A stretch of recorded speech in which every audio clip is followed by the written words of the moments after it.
बिस्मिल्लाहिर्रहमानिर्रहीम। अस्सलामु अलैकुम।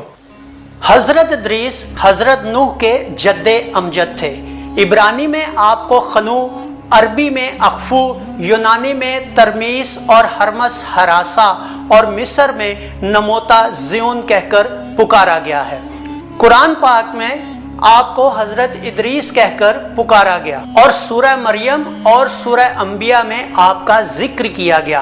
आपका शजरा खनू बिन यर्द बिन महलाइल बिन केनान बिन अनूश बिन शीत बिन आदम है। इंजील में आपको एनोख लिखा गया। आप यर्द या जैरड के बेटे थे।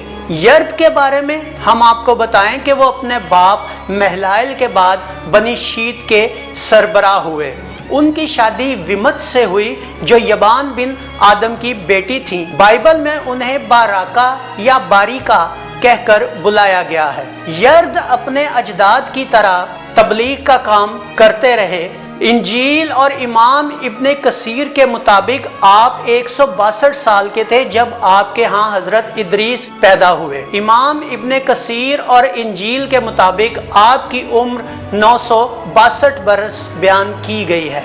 मिस्र की कदीम कौम किप्ती इन्हीं यर्द की औलाद थी। आपकी औलाद में साम्यारस नाम का एक बादशाह भी हुआ। काबील और इसकी औलाद बुत परस्ती में बुरी तरह डूब चुके थे। शराब नोशी आम थी, निकाह की पाबंदी नहीं थी। शैतान के बहकाने और बतलाने पर हर आदमी गैब के इल्म का दावेदार हो गया था। बहुत से लोग काहिन बन बैठे थे। सो खुदा ने उनकी हिदायत के लिए हजरत इदरीस को इनमें पैदा किया।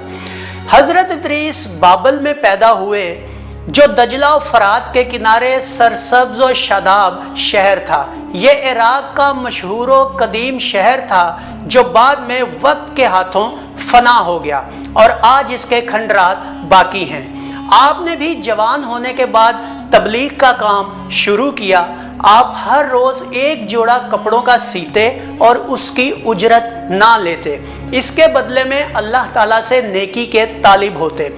हर वक्त दिल में खुदा की हम्दो सना करते और आप अक्सर औकात रोजे से रहते। इसी वजह से रोजाना इफ्तार करते। जब इफ्तार होती तो आपका खाना जन्नत से आता। जितना चाहते खा लेते और बाकी का खाना वापस जन्नत में चला जाता। आपकी बीवी का नाम बिरकिया था जो कसरजील बिन खवेला बिन आदम की बेटी थी। काबील के चेले तराश के बनाए हुए बुतों यानी वद्दा, सवा, यगूस, यऊक और नसर की पूजा इस कदर आम हो चुकी थी कि लोग आपकी तबलीग को झुठलाने लगे। एक छोटी सी जमात आप पर ईमान ला चुकी थी। इसी वजह से मुनकरीन की एक कसीर तादाद आपके मुखालिफ हो गई थी और लोग आपको मारने के दरपे थे। इसी वजह से हजरत इदरीस ने वहां से हिजरत का इरादा किया और अपने मानने वालों को भी हिदायत की। बाबल की सरसब्जी और शादाबी की वजह से आपके मानने वालों का दिल ना चाहता था कि वहां से कूच करें, लेकिन आपने लोगों को तसल्ली दी कि खुदा जब तकलीफ देता है तो उसके बदले में राहतें और आसानियां भी देता है। चनाचा आपके लोग इस बात पर राजी हो गए। जब दरियाए नील के किनारे पहुंचे तो वहां की जरखेजी देखकर खुश हो गए और वहां एक बेहतर जगह मुंतखब करके आबाद हो गए। वहां भी आपने तबलीग का काम जारी रखा। आप हर किस्म की जुबान जानते थे। हजरत इदरीस ने दीन के अलावा सियासत और शहरी जिंदगी के तौर तरीके बताए। आपने ही हिकमत की इब्तिदा की और आप इल्मे नजूम के मौजद हैं। इसीलिए अल्लाह ताला ने आपको आसमानों की तरतीब, सितारों और इनके हुजूम का इकट्ठा होना और बिखरना और इनकी बाहमी कशिश के तमाम मामलात की तालीम दी। आप ही से इल्मुल अदाद व हिसाब और रमल शुरू हुआ। यही तालीमात आपने अपने शागिर्दों को भी दी। जब आपकी तालीमात फैलने लगी तो आपने दुनिया को 4 हिस्सों में तकसीम किया और हर हिस्से में अपना एक शागिर्द हाकिम मुकर्रर किया जो अपने अपने हिस्से का जिम्मेदार करार पाया। इनके नाम स्केलिबस, एलादस, जूस और बेसिलोस हैं। इन्हीं में स्केबुलस ने सबसे ज्यादा काम किया। इसके हिस्सा में यूनान आया, क्योंकि वो सबसे अक्लमंद था। उसने हजरत इदरीस से सीखे हुए तमाम उलूम, नजूम, रमल वगैरह चट्टानों पर खुदवा कर महफूज कर दिए। इसीलिए तूफान नूह के बाद तमाम चट्टानें महफूज रहीं और यूनान ने बाद में इन्हीं उलूम की बदौलत बहुत तरक्की की। कससुल अंबिया आज मौलाना फरीद अहमद के मुताबिक आप पर 30 सहीफे उतरे। आपकी तालीमात में कुछ ये हैं कि खुदा को याद करो, झूठी कस्में ना खाओ, जलील कामों से बचो, शरीयत के पाबंद बनो, बादशाह के फरमा बरदार रहो, बड़ों के सामने अदब से रहो, हसद ना करो, पाक साफ रहो, हराम खाने से बचो, नशा से बचो। तज़किरा अंबिया में है कि आपने अपनी कौम को आने वाले तमाम नबियों के बारे में भी बताया था। आप कसरत से आसमानी सहाइफ का दर्स देते, इसी वजह से आपका लक़्ब इदरीस हो गया। मुआरिफुल कुरान में है हजरत इदरीस ही वो पहले इंसान हैं जिन्होंने कलम से लिखना सीखा। कपड़ा बुनना और पहनना आपसे ही शुरू हुआ। इससे पहले जानवरों की खाल बतौर लिबास इस्तेमाल की जाती थी। नाप तोल के पैमाने और तरीके आप ही से शुरू हुए। असला की ऐजाद भी आप ही के नाम से मौसूम है। अपने दादा महलाइल की तरह आप भी बनु काबील के साथ जहाद में मशगूल रहे और खुदा का अलम बुलंद करते रहे। इमाम इब्न कसीर के मुताबिक आपने 865 साल की उम्र पाई।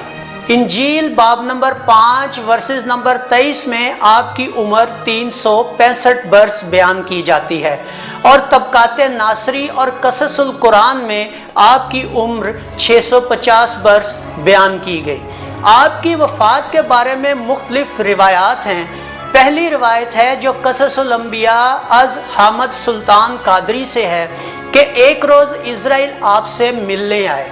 आपने उन्हें ना पहचाना। आपके पूछने पर बताया कि मैं इज़राइल हूँ और ए इदरीस मैं चाहता हूँ कि तुझसे भाई का रिश्ता बनाऊं।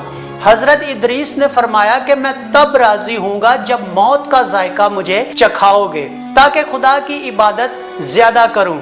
इज़राइल ने कहा, खुदा के हुक्म के बगैर मैं कुछ नहीं कर सकता।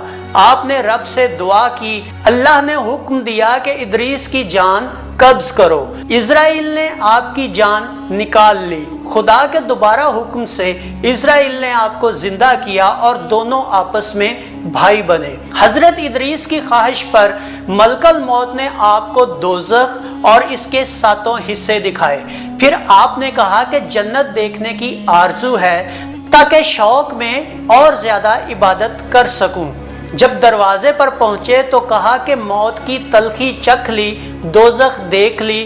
अगर कहो तो जन्नत से एक प्याला पी लूं, मेरा जिगर प्यास के मारे जल गया है। इज़राइल ने कहा, वापिस आने का अहद करो। प्यास की वजह से आपने वादा कर लिया और अपने जूते जन्नत के दरवाजे पर छोड़कर अंदर पानी पीने चले गए। जब पानी पी लिया तो वापिस आकर जूते उठाए। हजरत इदरीस ने जब अपने जूते उठाए तो वो दोबारा जन्नत में चले गए। इज़राइल ने आपको पुकारा तो आपने जवाब दिया कि हर जी रूह को मौत का जायका चखना है, वो मैंने चख लिया। रब ने यह भी कहा कि तुम में से कोई ऐसा नहीं जो दोज़ख ना देखे, सो वो भी देख ली। और यही खुदा फरमाता है कि तुमको जन्नत में तकलीफ ना होगी और ना कोई तुमको वहां से निकालेगा। यानी जो जन्नत में गया वो वापस ना आएगा। तो अब मैं वापस नहीं आऊंगा। खुदा ने फरमाया, ए इज़राइल इसको छोड़ दो, मैंने इसकी तकदीर में यही लिखा था। तब हजरत इज़राइल ने गालबन उस वक्त जोश में आकर फरमाया कि बहिश्त हराम है तमाम नबियों पर जब तक आखिरी नबी हजरत मोहम्मद सल्लल्लाहु अलैहि वसल्लम इसमें दाखिल ना होंगे। और इज़राइल की ये बात सुनकर अल्लाह ताला ने आपकी बात को मंजूर फरमा लिया। और इस रिवायत के मुताबिक हजरत इदरीस आसमानों पर जिंदा सलामत है। इंजील बाब नंबर 5 आयत नंबर 24 में रिवायत है कि हनूक खुदा के साथ चलता रहा और खुदा ने उसे उठा लिया। और यहाँ खुदा के साथ चलने से मुराद उसके अहकाम पर चलना है। कससुल अंबिया अज इमाम इब्ने कसीर की रिवायत के मुताबिक आपके दिल में ख्वाहिश पैदा हुई कि और नेकियां करूं। आपके पास आपका एक दोस्त फरिश्ता आया और गालिबन ये वही फरिश्ता था जो आपके लिए जन्नत से खाना लाया करता था। आपने इससे कहा कि मेरे बारे में इज़राइल से बात कीजिए और ज़्यादा ज़िंदगी की मोहलत ले लीजिए ताकि मैं और नेकियां और इबादत कर सकूं। फरिश्ते ने उन्हें अपने परों में छुपाया और मलकुल मौत से मिलवाने ले चला। चौथे आसमान पर हजरत इज़राइल से मुलाकात हो गई। इज़राइल ने फरिश्ते से पूछा कि आपको पता है इदरीस कहाँ है? इस फरिश्ते ने कहा कि मेरी पीठ पर परों के अंदर हैं। इज़राइल ने ताज्जुब करते हुए कहा कि खुदा ने मुझे हुक्म दिया कि इदरीस की जान चौथे आसमान पर कब्ज करो, और मैं सोच रहा था कि वो तो ज़मीन पर होंगे, तो चौथे आसमान पर उनकी जान कैसे कब्ज करूँगा। ये कहकर आपकी रूह कब्ज कर ली। अल्लाह ताला ने इसीलिए सूरह मरियम आयत नंबर 57 में फरमाया कि हमने उसे बुलंद मुकाम से उठा लिया। इन तमाम रिवायात को सामने रखते हुए हम ये फैसला कतन नहीं कर सकते कि आप जिंदा हैं या वफात पा गए, सिवाय इमाम कसीर के जिन्होंने रूह कब्ज करने का इशारा दिया। क्योंकि कससुल अंबिया इमाम इब्ने कसीर किस्सा अंबिया के सिलसिला की एक मुस्तनिद किताब है, लेकिन कुरान इससे भी बरतरो बाला है, जहां अल्लाह ने उठा लिया का लफ्ज इस्तेमाल किया। ये खुदा ही बेहतर जानता है कि वो जिंदा हैं या वफात पा गए, लेकिन कसरत रवायात से आपको जिंदा ही तसव्वुर किया जाता है। तो ये था हजरत इदरीस अलैहिस्सलाम का किस्सा। उम्मीद है आपको ये किस्सा पसंद आया होगा। अगर आपको ये किस्सा पसंद आया हो तो हमारे इस वीडियो को लाइक कीजिए, हमारे चैनल को सब्सक्राइब कीजिए और बेल आइकॉन को ज़रूर दबाइएगा ताकि हमारा आने वाला हर नया वीडियो आप तक पहले पहुँचे। इसके साथ ही गुलफाम को इजाज़त दीजिए। अल्लाह आप सबका निगहबान हो। अल्लाह हाफिज़।